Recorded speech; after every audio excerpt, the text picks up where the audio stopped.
Un capteur est un dispositif qui permet de transformer une grandeur en un signal électrique à l'aide d'un circuit électrique dédié. Par exemple, un thermistor possède une résistance qui dépend de la température.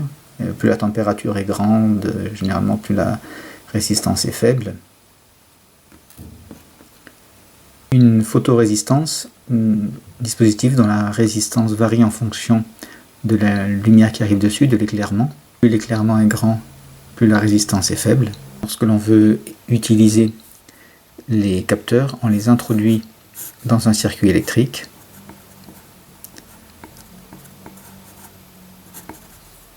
Avec un générateur, un interrupteur, le capteur lui-même,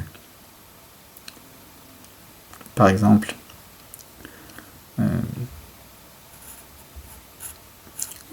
une photorésistance, et les appareils de mesure, ampèremètre, voltmètre,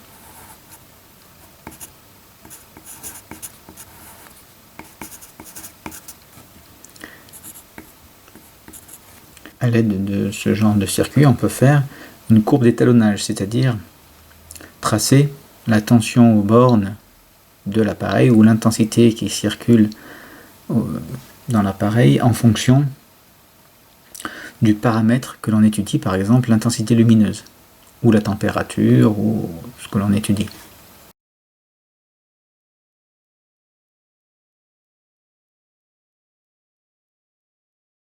On obtient une courbe d'étalonnage,